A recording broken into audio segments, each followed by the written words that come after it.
Vous êtes super nombreux à avoir apprécié mon tutoriel sur les bases de Darktable. Et pour aller plus loin, dans ce tutoriel, je vous propose de découvrir l'ensemble des modules présents dans le logiciel. Et non seulement l'ensemble des modules, mais aussi lesquels utiliser, puisque vous le verrez, eh bien certains, au premier abord, ont l'air de faire à peu près la même chose. Alors, comment choisir ?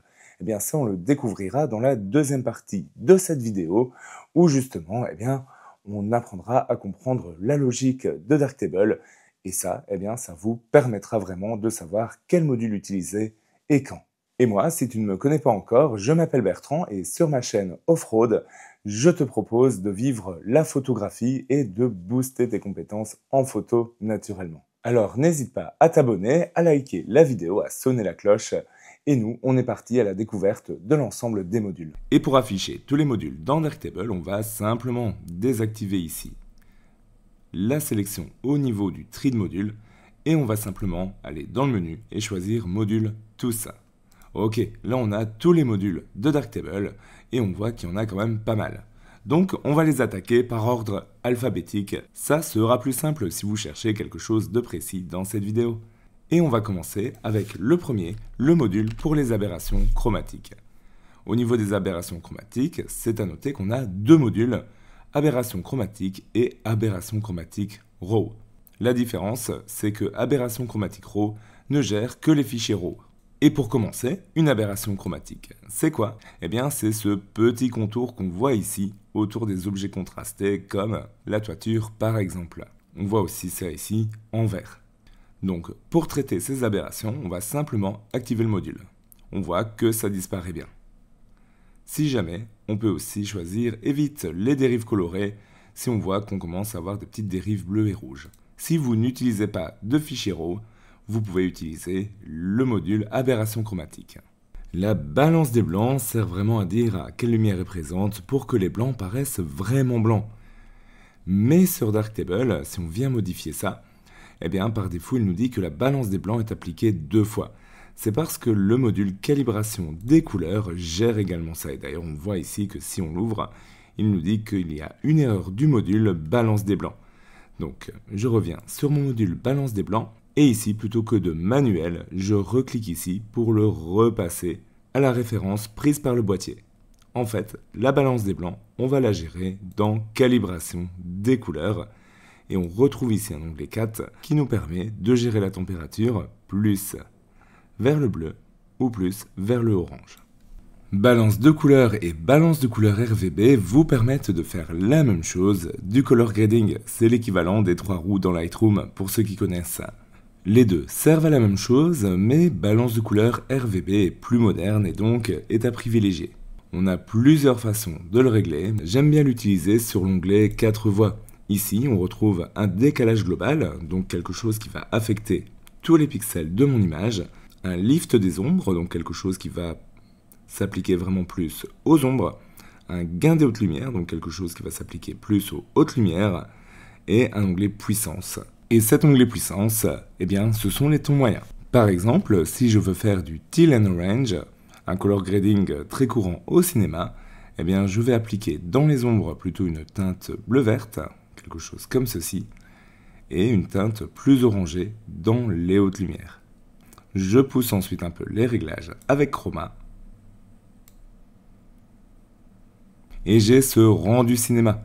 Il est aussi très apprécié pour du portrait par exemple. L'onglet maître peut aussi être très utile vu qu'on va y retrouver des choses comme par exemple la saturation globale, qui va me permettre d'augmenter globalement la saturation sur mon image. C'est aussi ici que je vais y retrouver l'onglet contraste. En bref, dans balance de couleur RVB, on retrouve dans maître des réglages qui vont concerner toute l'image, comme le contraste ou la saturation. Et sur l'onglet 4 voix, on va retrouver la possibilité de faire du color grading. L'onglet cadre décoratif va me permettre d'ajouter, si je l'active, un cadre autour de mon image. On peut jouer sur la taille du cadre, on peut jouer sur le ratio d'aspect, sur un décalage horizontal ou vertical, par défaut il est centré, à 0,5, et on peut également rajouter un cadre interne. pour faire un genre de passe-partout. Ça peut être utile si vous désirez présenter vos photos de telle sorte. Vous pouvez également changer la couleur de la bordure ou du cadre interne directement ici en choisissant un de ces onglets de couleur. Par exemple ici, un cadre interne plutôt gris. Comme son nom l'indique, l'onglet Censurer me permet de censurer une petite partie de l'image afin de cacher un visage, une plaque d'immatriculation par exemple. Pour ça, je vais simplement l'activer et on voit que si j'augmente le rayon du flou ou de pixelisation, eh bien, on est carrément en train d'anonymiser toute l'image. Alors pour ça, ce qu'on va faire, c'est qu'on va venir sur l'onglet du petit crayon ici, cliquer et ajouter un masque de fusion, par exemple un cercle. Donc je vais cliquer sur cercle et je vais placer ce cercle-ci là où je souhaite créer ma petite censure. Ok, c'est bon, c'est terminé. On peut bien sûr venir ici ou ici pour gérer la taille du masque et là, sa zone de transition. Coloriser me permet d'ajouter un calque de couleur uni à l'image. Quand je l'active, on le voit bien, on peut bien sûr venir choisir la couleur, mais aussi la saturation, la clarté, ou encore le mélange des sources. Tout à gauche, le calque de couleur, tout à droite, mon image, et au milieu, une variation. Bien sûr, même à 100%, on reste avec l'affichage de ce calque de couleur. Mais l'image a plus d'importance, les contrastes de l'image ont plus d'importance par rapport à si je descends sur la gauche. Le module contraste de couleur, quand on l'active, va permettre de gérer le contraste entre les verts et les magentas, c'est-à-dire quand le poussant va rendre les magentas plus magenta et les verts plus verts, comme on le voit ici, ou alors entre les bleus et jaunes. C'est un très bon outil pour donner un peu plus de peps à l'image sans toucher forcément au contraste au noir de votre photo. Le module contraste local va permettre de jouer sur les petits contrastes entre les zones voisines, ce qui va permettre de rendre les contours et les textures plus marqués, mais sans toucher à la luminosité globale. Petite démo, si j'augmente les détails, on voit bien que j'ai bien plus de texture ici sur l'arbre. Attention à ne pas en abuser pour autant. Le module correction des couleurs permet également de faire du split toning très rapidement. Par exemple ici, je pars un peu dans les oranges et ici un petit peu dans les bleus pour les ombres. Par contre, je ne m'y attarde pas parce que le module de balance des couleurs RVB va faire ça de façon bien plus précise et donc je vous conseille plutôt de l'utiliser. Le profil d'entrée ainsi que la correction du profil d'entrée et le profil de sortie mériteraient quant à eux par contre vraiment des vidéos à part entière. Parce qu'on touche plus au profil colorimétrique, au profil ICC, etc. Donc ça sera peut-être pour une vidéo dédiée, mais dans la plupart des cas, on peut vraiment laisser ça par défaut. Le module courbe de base va essayer d'appliquer une courbe directement en début de processus pour essayer que votre RAW ici ressemble plus au JPEG donné par le boîtier. Parlons ensuite du module courbe des tonalités et du module courbe RVB, puisque leurs approches vont être foncièrement presque identiques. L'idée, si je vais par exemple sur courbe des tonalités, c'est que je vais retrouver ici une droite dans un premier temps, et cette droite qui est ici, en fait, on peut venir la courber simplement en cliquant, et en la déplaçant, ça va créer un point qu'on va pouvoir venir déplacer ici dans la zone. Alors l'idée, c'est qu'on va rendre la zone plus lumineuse en la montant comme ça vers le haut, ou au contraire plus sombre en la descendant comme ça vers le bas. Et ces zones, eh bien, elles correspondent ici en bas plutôt aux ombres, et ici en haut aux hautes lumières. Tout ce qui est entre deux, eh bien, seront les valeurs intermédiaires. Donc là, je manipule quelque part les tons moyens. On voit ici, si je prends ce point et que je viens l'abaisser, eh bien, on voit vraiment qu'on travaille ici en haut sur les hautes lumières de mon image. Au contraire, si je viens le remonter encore, là on travaille pour rendre les hautes lumières encore plus pétantes. Pareil pour le point du fond. Si je remonte, eh bien on va voir que les noirs vont passer tout doucement sur du gris. Généralement, on voit beaucoup d'édits avec une courbe en S. Ça veut dire qu'on va venir prendre un point ici et abaisser un tout petit peu, et prendre un point ici et venir monter un tout petit peu également. Cela pour donner plus de contraste. Le module courbe RVB va fonctionner un peu de la même façon, sauf qu'on sera dans un espace de couleurs différent. La différence aussi avec les courbes RVB, c'est que je vais pouvoir partir ici et plutôt que de prendre RVB canoulier, donc monter quelque part la couche de rouge, la couche de vert et la couche de bleu, je peux venir sur RVB indépendant. Et ici, je peux venir faire des éditions, mais de façon distincte entre ces trois couleurs. Par exemple ici, sur le vert, je peux venir bouger sur le vert de l'image, et donc par exemple remonter un peu le vert dans les hautes lumières. Voilà, en substance, le fonctionnement des courbes de tonalité et des courbes RVB. De façon générale, on conseille plutôt d'utiliser les courbes RVB pour être un petit peu plus créatif. Darktable encourage aussi beaucoup les traitements de base via Filmic RVB qu'on verra un peu plus tard dans la vidéo. Alors, restez bien avec moi. Le module dématrissage, lui, va gérer la façon avec laquelle les données brutes du capteur vont être transformées au final en images. Pour simplifier, en gros, on n'a pas tellement besoin d'y toucher. Mais comme ça au moins, vous savez. On attaque ensuite avec le module diffusion ou netteté. Ce module, eh bien, quand on voit vraiment les options qu'il a à l'intérieur, on peut se dire que c'est un peu compliqué. Mais en gros, ce module, c'est un monstre de puissance. C'est un petit labo de micro-contraste, de texture et de gestion des transitions. Mais ça peut être assez difficile de comprendre tout ça. Là, pour l'utiliser, le mieux, c'est d'utiliser les presets. On fait un clic droit sur le nom du module et on voit qu'on a accès à tous les presets qu'il contient. Par exemple, on peut gérer le contraste local et passer en mode normal ici. Et on voit tout de suite la différence. Si j'active ou je désactive le module, on voit vraiment qu'il y a vraiment une nette différence rien qu'à l'utilisation de ce module-ci. Donc c'est vraiment quelque chose de très puissant. Petite pause pour vous dire que j'espère vraiment qu'au plus la vidéo avance, au plus vous comprenez quel module sert à quoi dans Darktable. Si ça vous aide, n'hésitez surtout pas à me le dire dans les commentaires. N'hésitez pas non plus à poser des questions ou à discuter, j'essaye de simplifier quand même au maximum. Mais si vous avez l'impression que j'étais un peu trop loin dans la simplification, n'hésitez surtout pas à venir discuter de tout ça dans les commentaires, ça sera vraiment un plaisir de vous lire. Et surtout, n'hésitez pas à vous abonner si mon contenu vous plaît. Ça serait un plaisir de vous retrouver dans d'autres vidéos sur la photographie. On passe ensuite à l'effet Horton, qui porte le nom de son inventeur, le photographe Michael Horton, et dont l'idée est de fusionner une photo nette, comme celle-ci, mais exposée normalement, à une photo plus floue, pour donner un effet onirique, comme on le voit ici. Le réglage important, c'est le côté fusion, où on voit justement cette photo nette, si elle est à 0%, et la version floue à 100%, et on voit qu'en jouant sur la fusion, eh bien, on peut venir régler assez précisément la puissance de l'effet. Un autre module dans le genre est l'égaliseur de contraste. Ici aussi, on va s'intéresser aux contrastes locaux, aux micro-contrastes. Et donc, la différence, c'est qu'ici, on va attaquer ça par zone, soit au niveau de la scène entière, comme on le voit ici, pour augmenter la luminosité de la scène, ou alors, au plus je vais aller à droite, au plus je vais monter vers des petits détails. Regardez ici, si je monte à ce niveau-là, on le voit particulièrement au niveau du feuillage, etc. Pareil, ici, pour la saturation.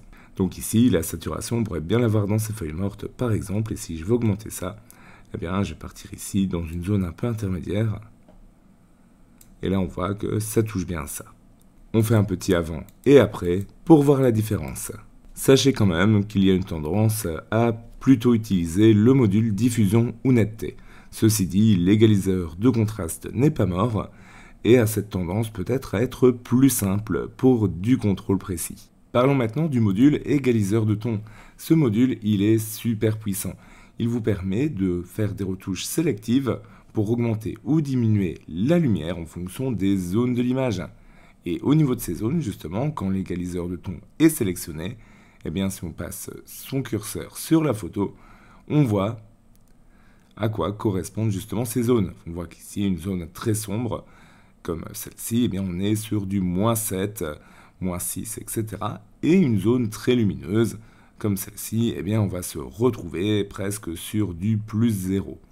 Et donc, eh bien, l'idée est là, on a ici la zone la plus sombre, la zone la plus claire, et il ne nous reste plus qu'à savoir si on veut augmenter la luminosité ou justement la réduire. Donc par exemple ici, je pourrais me dire, ok, je vais réduire un peu la luminosité dans mon ciel pour rattraper du détail sur les nuages. Et bien voilà, je prends le -0 et le -1 et ça me permet comme ça de venir assez bien rattraper, on le voit, de la matière dans mes hautes lumières. Et ce qui est surtout très très puissant, c'est qu'on peut vraiment faire ça de façon sélective. Et donc on voit, on peut venir vraiment texturer le ciel et les zones. Bien sûr, ça fonctionne aussi pour les ombres. Et si je veux venir ici par exemple augmenter cette zone-ci, eh bien on voit que on va augmenter dans les -5 à -4. On est donc sur le module par excellence pour jouer sur les ombres et les hautes lumières de façon très précise, mais aussi bien sûr sur l'entièreté de la gamme. Parlons maintenant du module exposition qui correspond simplement à la luminosité globale de l'image. On peut voir ça un petit peu comme le bouton master. Si je pousse sur la droite, on augmente l'exposition globale de l'image. Si je le ramène sur la gauche, on la diminue. Ici, l'idée c'est pas de récupérer des hautes lumières ou des ombres, mais plutôt de placer l'image, on va dire, sur la belle portion de la courbe. Ensuite, avec les autres modules, on viendra faire du traitement, plus de détails justement, comme la récupération des hautes lumières.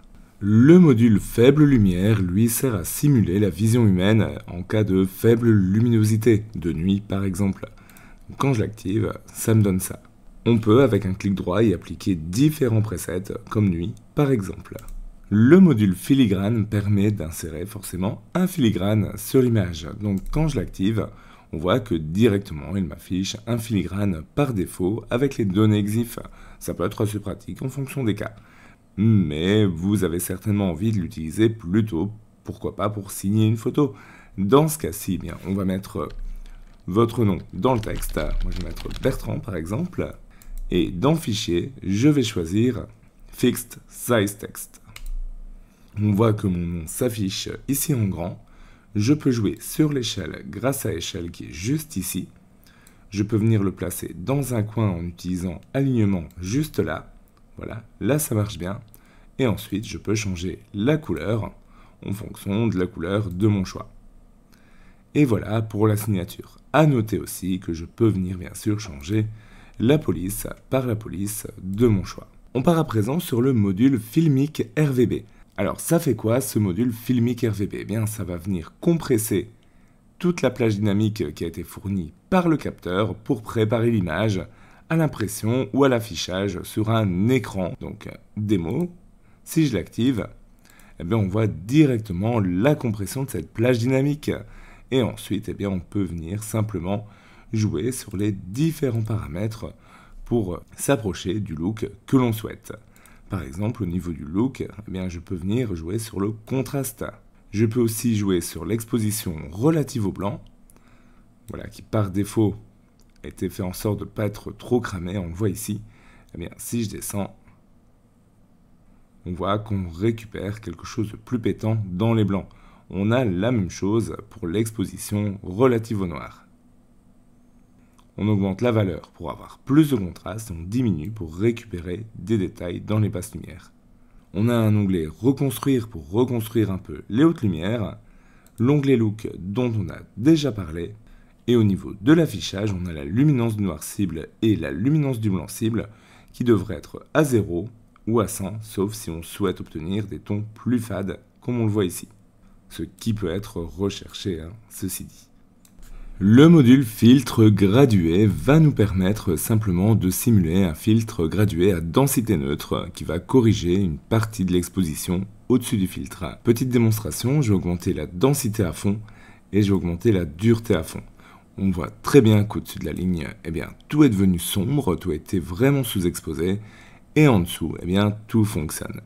Donc du coup, l'idée, c'est de jouer sur la dureté pour régler la transition entre les deux et de jouer sur la densité. Une densité élevée, c'est vraiment quelque chose qui va être super assombri et une densité plus faible va diminuer la puissance de l'effet. Vous pouvez aussi y appliquer une rotation pour bien positionner le filtre. Il y a également la possibilité d'ajouter une teinte au filtre, teinte qui pourra être saturée, éventuellement. Les modules filtre passe haut et filtre passe bas ne sont plus des modules dont l'utilisation est recommandée. Donc on va juste les passer. Sachez juste qu'il est préférable de ne plus les utiliser. Le module flou de surface à présent va nous permettre de lisser les zones de l'image tout en préservant les contours. Regardons un petit peu ici par exemple au niveau des planches l'effet que ça nous donne. Historiquement, ça a beaucoup été utilisé pour réduire le bruit, mais Darktable propose des modules bien plus puissants pour faire ça. Par contre, ça peut être utilisé en combinaison d'une sélection par exemple de la couleur de peau afin de pouvoir lisser un portrait par exemple. Donc ça peut garder une utilité à ce niveau-ci. En parlant du flou, le module flou à proprement parler peut être très puissant. Quand on l'active, on peut activer du flou sur l'image qui sera soit du flou de l'objectif, du flou de mouvement ou du flou gaussien. Pour les flous, on aura la possibilité d'en gérer le rayon et on aura des options supplémentaires. Par exemple, au niveau du type de flou de l'objectif, eh bien, on peut gérer le nombre de lamelles du diaphragme pour vraiment simuler un objectif. Au niveau du mouvement, on peut vraiment venir donner la direction à notre flou de mouvement. Généralement, ce qu'on va faire, ce n'est pas appliquer directement ça sur toute l'image, mais bien sûr utiliser un masque pour venir limiter ça à une partie bien précise. Le module grain à présent simule tout simplement le grain qu'on pouvait retrouver sur la pellicule argentique. À utiliser si c'est le type de rendu que vous cherchez. Le module liquéfié permet de faire des déplacements de pixels sur la photo. Ça peut être utilisé en retouche de mode, etc. Bon, là j'ai pris simplement ça comme ça. Ça permet de visualiser très facilement. Donc dans liquéfié, je vais prendre l'outil point par exemple, mais on peut avoir des vecteurs, des courbes, etc. Et je vais cliquer par exemple ici sur la tige. Là, ce qu'on voit, c'est que bien j'ai mon point qui est ici et j'ai un vecteur. Et bien simplement, j'indique la direction vers laquelle je souhaite déplacer ce point. Et ici, ça me permet de gérer l'influence. Voilà, un gros rayon par exemple va me faire déplacer toute cette zone-ci. Tandis qu'un plus petit rayon va me faire déplacer uniquement cette zone. Donc on voit assez bien comment ça fonctionne au final avec ce module liquéfié. Comme je le disais, c'est pas mal utilisé par exemple pour de la retouche de mode, par exemple, mais on peut y trouver de très nombreux usages. Le module lumière d'arrière-plan n'est plus recommandé également, et donc eh bien, on va simplement s'en passer encore une fois. Mais je pense vraiment que c'est important de vous préciser dans cette vidéo les modules qui sont vraiment à éviter. L'onglet 3D LUT va être super intéressant. Un fichier LUT va transformer simplement les valeurs RGB de votre image et notamment utilisé pour faire de la simulation de film par exemple. Et surtout bien reste avec moi parce que je vous montre comment. La première chose, c'est que vous allez utiliser Google pour aller chercher les fichiers AltClut. Ici, vous allez vous rendre sur Film Simulation FR Rawpedia et on va aller télécharger la collection de simulation de films de Rawtherapy, l'autre grand logiciel de développement d'images open source. Ici, je vais sur Téléchargement et on attend un petit peu parce que là, on est sur le téléchargement de 400 mégaoctets. De toute façon, je vous mettrai le lien dans la description de la vidéo. Une fois le téléchargement terminé, on va ouvrir le fichier AltClut dans l'archive et on va faire un clic droit, copier. On va ensuite se rendre là où on le souhaite sur son ordinateur. Moi, je vais le mettre sur le bureau, par exemple. Donc, je me place sur le bureau et je fais coller, CTRL-V. On attend que le transfert se termine et on se retrouve avec ce dossier AltClut. Alors, juste une petite précision, le bureau, c'est peut-être pas l'idéal. Moi, je le mets ici pour la démo, mais mettez-le peut-être dans un endroit où vous êtes sûr de ne pas le supprimer par erreur, par exemple. Bref, ce fichier AltClut, eh bien, il va comprendre des tables de correspondance au format PNG et qui émulent au final des pellicules argentiques, Fujifilm, etc. par exemple. Donc ça, c'est super bien. Donc on peut cliquer sur la petite icône de dossier ici. et retourner là où on a mis nos dossiers Altclot. Je vais prendre couleur et je vais aller chercher par exemple Fujifilm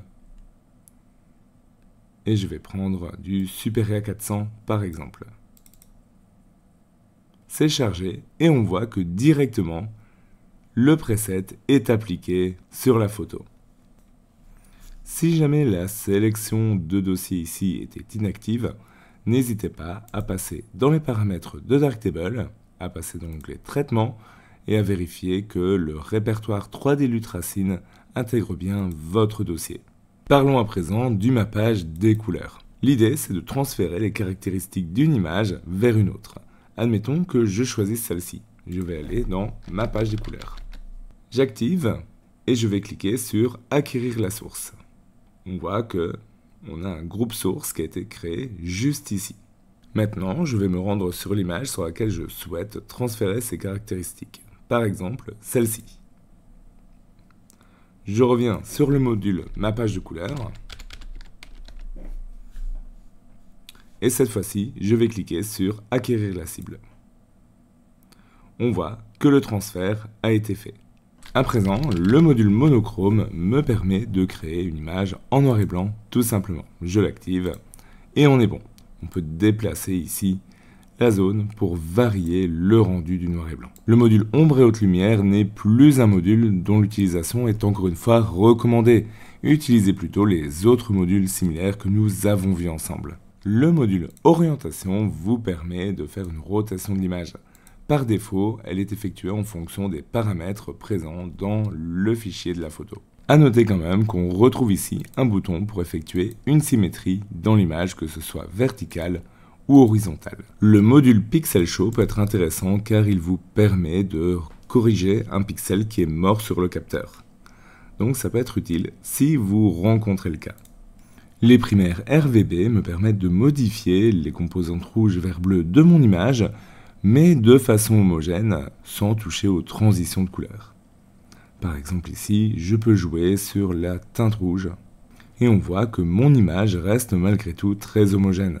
Pareil si j'essaye la teinte verte. Attention, c'est pas spécialement utilisé pour faire un rendu artistique entre guillemets, mais plutôt pour vous assurer que votre image de base est bien bonne. Parlons à présent du module recadrer, qui permet simplement de venir recadrer une image. Donc quand on l'active, on voit qu'on a la possibilité de venir recadrer notre image, et simplement on s'approche du bord, on clique, on maintient, on recadre comme on le souhaite, on vient déplacer comme ça notre cadre, et quand on est bon, quand on est content du résultat, eh bien on vient replier le module. Parlons des deux modules de reconstruction des couleurs et reconstruire haute lumière. Ce sont deux modules jumeaux qui ont à peu près la même utilité, mais qui n'opèrent pas de la même façon. L'utilité, c'est de couvrir les zones cramées de l'image.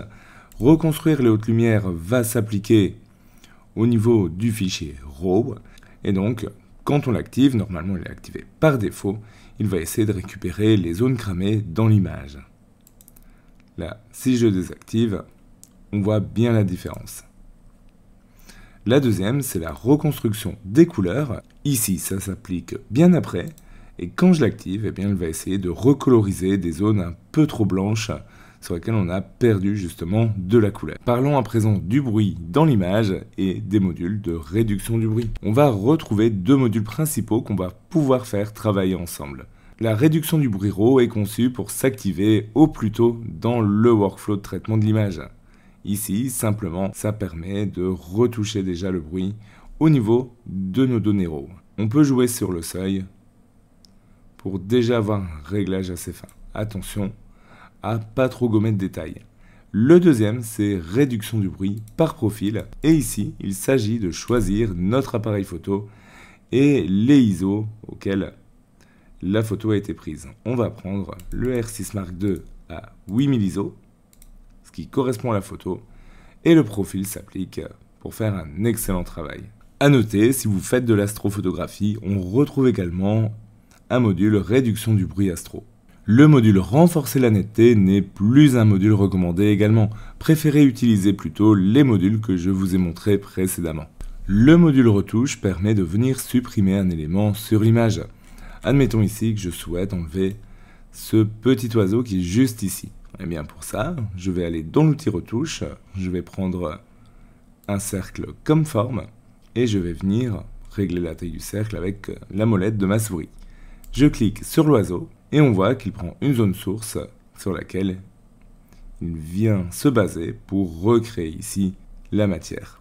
Je peux prendre la zone source et la déplacer pour avoir un meilleur résultat. Parlons à présent du module rotation et perspective. Ce module va me permettre de faire des rotations dans l'image, mais aussi de modifier la perspective parce qu'ici on voit que cette photo, eh bien, je l'ai prise en contre-plongée. On peut soit faire la correction de l'objectif nous-mêmes, ici par exemple avec horizontal ou vertical. Là dans notre cas on sera plus dans le côté vertical pour remettre la cathédrale droite. Mais sachez qu'on peut également venir mettre des repères nous-mêmes pour guider justement un mode automatique, ou alors on peut demander à Darktable de venir placer lui-même ses repères et de faire la modification automatiquement. Donc je peux cliquer sur Analyse automatique des lignes. Là, Darktable nous trouve toutes les lignes et ensuite on lui demande d'ajuster. Et là, on voit qu'il nous met vraiment la cathédrale droite. Alors attention par contre, ça va cropper sévère dans l'image. Le module sigmoïde est le deuxième module qui nous permet de venir compresser la plage dynamique de notre fichier RAW pour justement avoir quelque chose qui soit super pour l'impression ou l'affichage sur écran. Donc, entre guillemets, il s'agira de choisir entre sigmoïde et filmique. En gros, si sigmoïde vous convient, vous pouvez commencer par là, eh bien, on peut très bien y rester. Si pas, on peut passer sur filmique. Ici, on peut venir gérer le contraste et aussi décaler la compression, soit vers les ombres, soit vers les hautes lumières.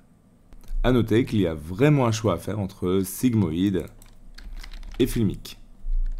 Si j'active les deux, techniquement ça passe, j'ai pas de message d'erreur, mais on fait entre guillemets 2 fois la compression et le résultat ne va pas être si terrible. Alors, lequel choisir? Eh bien, sigmoïde est pas mal dans le sens où il est très simple, filmique va peut-être être un peu plus précis à configurer, mais offrira aussi plus de possibilités. À vous de choisir entre les deux. Vous pouvez très bien vous dire, ok, je vais commencer par sigmoïde, voir si ça passe, et si le résultat me convient moyen, je regarde ce que ça donne avec filmique RVB. Le paramètre Velvia, c'est de la saturation, mais principalement appliqué aux couleurs les moins saturées de l'image.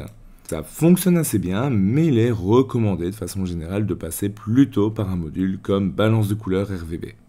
Le module vignettage va me permettre d'appliquer un vignettage sur mon image. Vous savez, ces petits bords noirs ici, tout autour, qui vont concentrer la vision ici, sur le centre. On peut bien sûr déplacer également la zone si on souhaite que le vignettage soit appliqué plutôt dans une direction précise. Virage partiel, c'est également une façon d'appliquer des couleurs haute lumière et une autre gamme de couleurs aux ombres. Petite démo, quand je l'active, je vais venir donner une teinte aux ombres, plutôt quelque chose de bleuté. Je vais quand même pas abuser et régler la saturation, donc entre guillemets la force de l'effet juste là. Et pour les hautes lumières, là je vais passer plutôt dans du orange et je vais augmenter également la force de l'effet.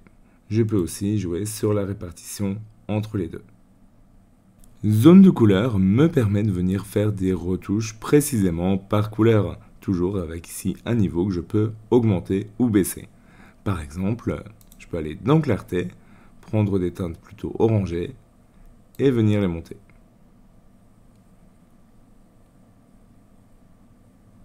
On voit l'effet que ça a ici sur les nuages. A l'inverse, je peux venir ici baisser à ce niveau-ci ou augmenter également comme je souhaite. Et voilà qui conclut la présentation de l'ensemble des modules de Darktable. Maintenant, vous aurez peut-être remarqué que certains modules ont l'impression de faire à peu près la même chose. Et lesquels choisir au final? Eh bien, pour comprendre ça, il faut comprendre la logique même avec laquelle Darktable fonctionne. Ce qu'il se passe quand vous prenez une photo en RAW, c'est que votre capteur enregistre l'ensemble des informations qui sont disponibles. Ces informations, elles sont énormes et vous permettent d'avoir vraiment des tons qui vont du très très sombre jusqu'à des tons qui sont très très très lumineux. Et ce capteur, eh bien, il contient toutes ces informations. Ça, c'est la base. Et nous, ce qu'on fait quand on traite des RAW, etc., eh bien, c'est qu'on prend l'ensemble de ces informations, quelque part, on vient les compresser, etc.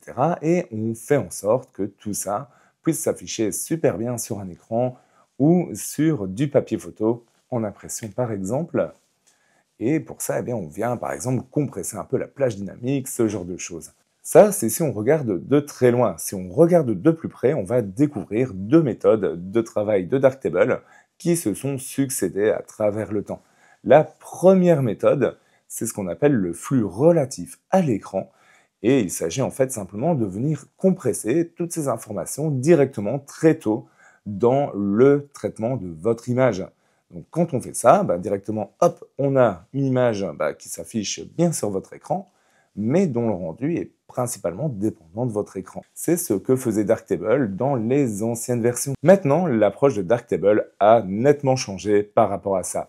L'idée à présent, ce n'est plus de compresser directement les informations en début de chaîne, mais plutôt de travailler avec le maximum d'informations le plus longtemps possible et le plus tard possible dans le flux de traitement, venir entre guillemets compresser ces informations et faire en sorte que ça s'adapte à l'écran ou à la pression, etc.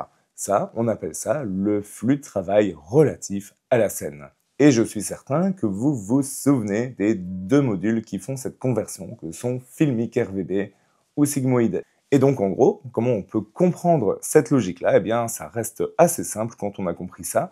On va faire tout ce qui est entre guillemets grosse retouche le plus longtemps possible dans la scène. Ça veut dire qu'on va rattraper les hautes lumières à ce moment-ci, on va s'occuper de l'exposition à ce moment-ci. Et puis, une fois qu'on aura fait cette conversion, on aura déjà adapté pas mal de choses à ce moment-ci, comme le contraste par exemple, eh bien c'est à ce moment qu'on va repasser au final vers un flux relatif à l'écran et on va venir faire nos petites finitions artistiques, etc.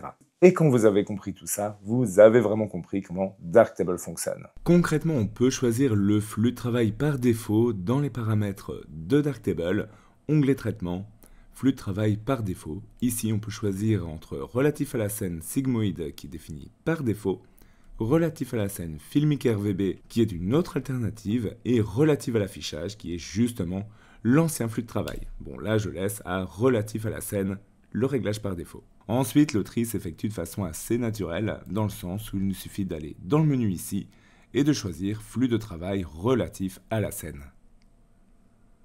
Les modules qui sont ensuite filtrés correspondent ensuite à ce flux de travail, et en ayant regardé la première partie de la vidéo, eh bien vous savez précisément lequel fait quoi. Et voilà qui conclut notre vidéo sur les modules de Darktable. C'est une vidéo que j'ai voulu la plus complète possible pour vous permettre de comprendre ça au maximum.